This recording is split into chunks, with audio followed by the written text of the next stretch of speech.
Supaya apa? Baginda Nabi mengajarkan kalau saja umatku Islam ini, umat Islam ini mengetahui kebaikan apa yang ada di Ramadan, maka niscaya umatku akan meminta satu tahun ini isinya Ramadan semua. Dan jadi mumpung Pak, mumpung kita masih bertemu di Ramadan yang sekarang. Jadikan Ramadan ini sebagai Ramadan terakhir. Kenapa? Supaya timbul kekhusyuan kita. Ini yang pertama, supaya timbul kekhusyuan kita dalam menikmati indahnya udara Ramadan. Lalu yang kedua, dan ini yang paling penting, yang kedua, kenapa kita jadikan Ramadan ini sebagai Ramadan terakhir?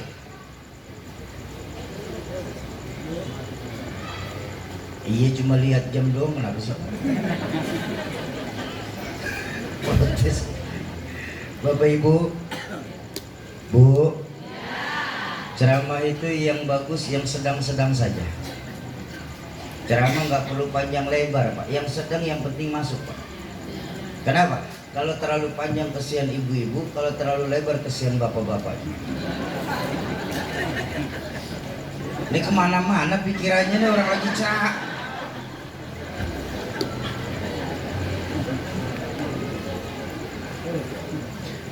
Bapak Ibu jamaah ma'asyiral muslimin dan muslimat, para calon penghuni surganya Allah yang dicintai Allah Subhanahu wa taala. Tuh, alasan pertama kenapa kita jadikan Ramadan esok sebagai Ramadan terakhir, supaya timbul kekhusyuan kita dalam menikmati indahnya Ramadan. Yang kedua ini yang terpenting. Apa? Kenapa kita harus jadikan Ramadan esok sebagai Ramadan terakhir? Yang kedua, tidak ada satupun janji Allah, karena juga tidak ada satupun janji dari baginda Rasul kita masih dipertemukan di Ramadan yang akan datang. Betul. Syauki, kamu nih lebay bener sih Syauki. Ramadan itu kan selalu datang ke dunia ini, jadi nggak usah gitu-gitulah. Santai aja kita jalanin, nikmati saja sudah. Nggak bisa begitu juga Pak. Bahwa memang Ramadan setiap tahun pasti akan datang sampai nanti hari kiamat ke dunia ini. Cuma permasalahannya, bisakah kita bertemu di Ramadan selanjutnya Pak? Bu, Imam Hasan Al-Basri mengajarkan hakikat hidup kita nih di Sukarame ini nggak pernah lebih dari 3 hari loh Pak. Pak, menyaut saya heran. Bangun kan Pak.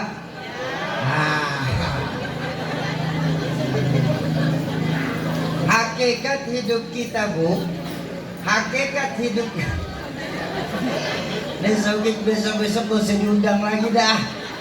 Lah ceramah bikin ibu-ibu bapak-bapak kaget lompat begitu. Biar seger aja Bu loh.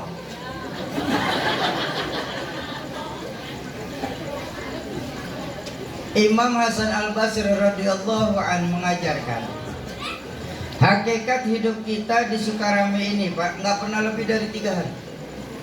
Berapapun umur kita saat ini, hakikat hidup kita nggak pernah lebih dari 3 hari. Yaumul ams, yaumul ghad, wa yaumul an. Itu tuh gitu aja tuh umur kita, hidup kita. Hari kemarin, hari esok, dan hari ini. Betul nggak? Hari kemarin sesuatu yang sudah lampau dan nggak akan pernah bisa kita ulang kembali. Ya Bu, betapapun Pak kita ingin mengulang masa lalu. Ibu, mungkin saja 10-20 tahun silam, laki-laki mana di Sukarame yang nggak kelepok-kelepok saat ibu senyum? Iya sekarang juga Pak, saya yakin masih kelepok-kelepok Pak. Mati.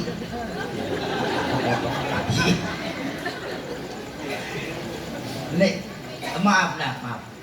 Dari laki dan perempuan yang sering bercermin kan kaum perempuan. Nanti pulang silakan ibu bercermin. Lihatlah apa yang sudah berubah di wajah kita. Masya Allah. Bu, senyum ibu yang tadinya dengan gigi putih indah berseri, Sekarang satu demi satu lah terpermisi.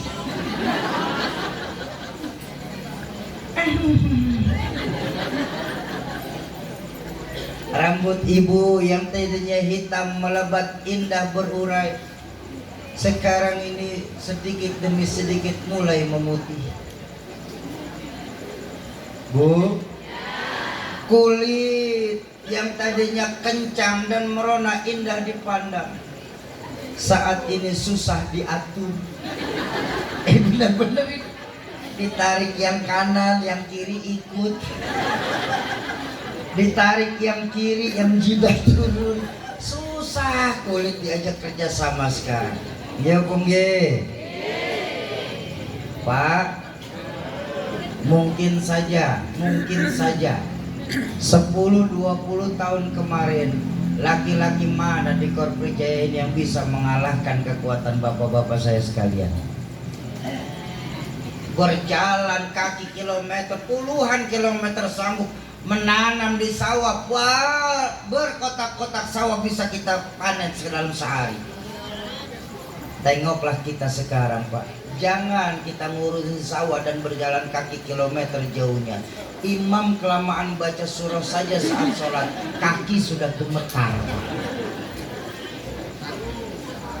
Betul?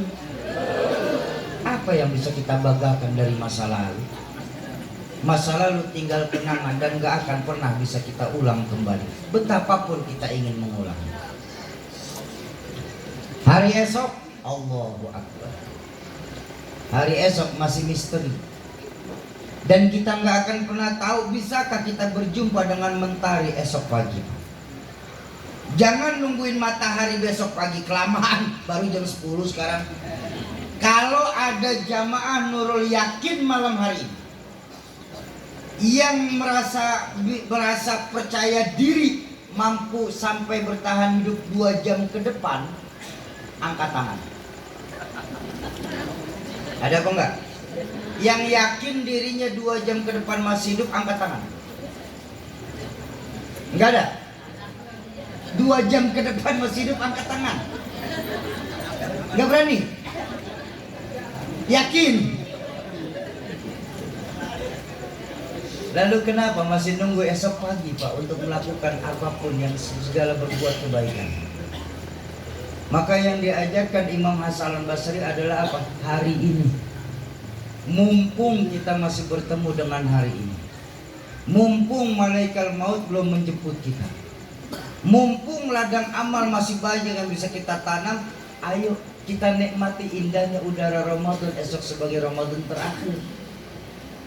Bu, orang tua saya dulu malah lebih singkat lagi hidup kita. Apa kata orang tua saya dulu?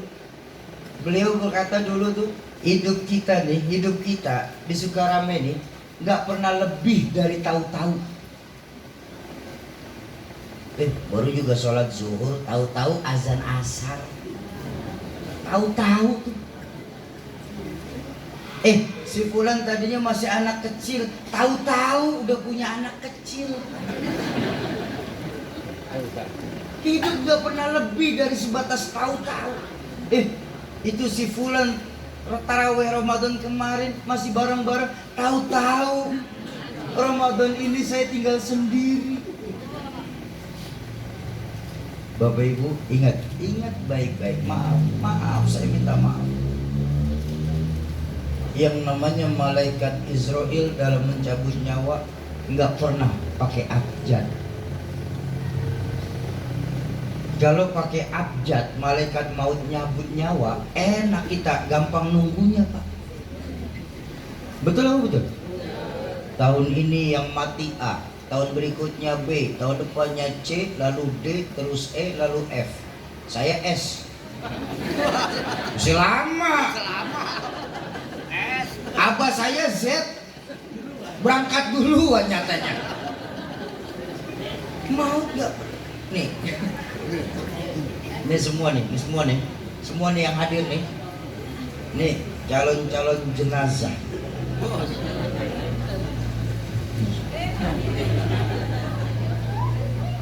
Bu, bakal mati nggak? Mati.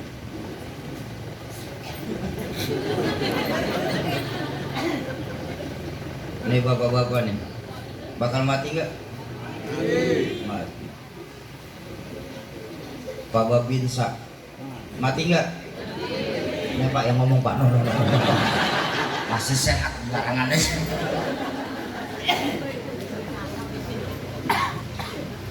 Semua kita ini kan cuma sebatas perantau Pak di bumi Allah. Semua kita. Lo namanya orang merantau kan mesti pulang. Betul? Orang merantau mesti sombong kita. Yang kalau kita sadar kita hanya seorang perantau tapi nggak pernah mikirin pulang. Pulang seharusnya senang. Pulang seharusnya girang. Nggak percaya? Saya tanya, Bu. Lepas pengajian Tarhib Ramadan kita pulang ke rumah masing-masing. Pulang apa tidak? Senang. Kenapa senang? Tidur, copot kerudung, ganti daster. Bapak-bapak sih bisa ngopi, kumpul bareng kawan-kawan. Betul?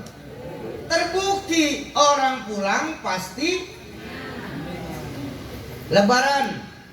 Masyarakat Korpri Jaya yang masih punya kampung pulang mudik. Pulang. Senang apa enggak? Kenapa senang? Pulang kampung ketemu keluarga besar, semotor berlima masih jalan. Kenapa? Lah ketemu keluarga besar. Terbukti lagi orang pulang pasti senang. Bu, Pak, kalau masih ingat dulu saat sekolah, di kelas ada guru galak sekali. Pas pelajaran beliau ada pengumuman dari kepala sekolah, Bapak guru nggak masuk sekolah, anak-anak boleh pulang. Hore! Senang apa tidak? Kenapa senang? Pulang. Terbukti memang orang pulang pasti terakhir. Selesai hidup di dunia, kita pulang kepada Allah. Pulang. Senang apa enggak?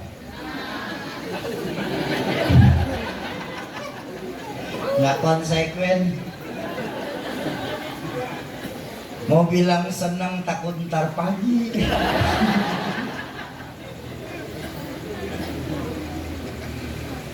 Apa sih yang bikin kita pulang sama Allah berat? Ada yang ngeganjel di hati? Dua hal, Pak.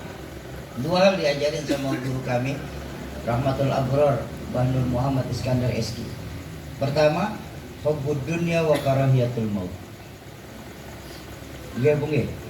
Kita terlalu cintanya sama urusan dunia, sehingga timbul saat berpisah ada yang berat ngeganjel di hati. Maka pulang kepada Allah pasti terasa berat. Karena memang ini rayuan setan, Pak. Apapun konsekuensinya, apapun pekerjaannya, kalau di hatinya sudah ada cinta dunia, dia akan takut dengan yang namanya kematian.